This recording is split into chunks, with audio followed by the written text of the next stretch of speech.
এই দুটি ছাত্রী আমাদের শ্রেয়সী এবং শ্রীমি, এরা বরাবরের খুব গুণী মেয়ে এবং আজকের এই অ্যারেঞ্জমেন্টটা ওরা আধ ঘন্টায় নামিয়েছে, সেই জন্য মনে হয় আরেকটু ওদের জন্য হাততালি হওয়া উচিত। উইদিন হাফ অ্যান আওয়ার আমার সঙ্গে দেখা হয়েছে, স্যার আমরা এটাকে নামাবো, within half an hour decision তারা ওটা নামিয়ে দিয়েছে।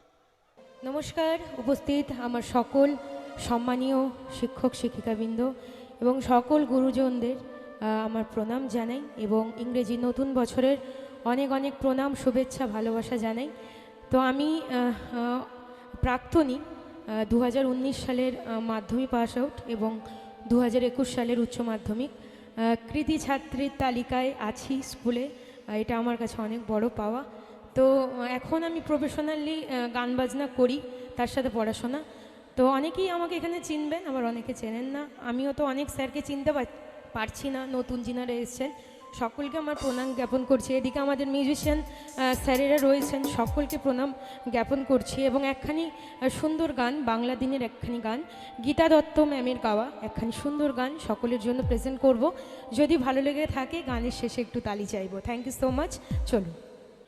এই সুন্দর স্বর্ণালী সন্ধ্যায় একই বন্ধনে ঝরালে গো বন্ধু, এই সুন্দর স্বর্ণালী সন্ধ্যায় একই বন্ধনে ঝরালে গো বন্ধু, কোন রক্তিম পলাশের স্বপ্ন মোর অন্তরে ছড়ালে গো বন্ধু, এই সুন্দর স্বর্ণালী সন্ধ্যায় একই বন্ধনে জড়ালে গো বন্ধু।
নমস্কার, thank you so much, thank you, ধন্যবাদ সকলকে।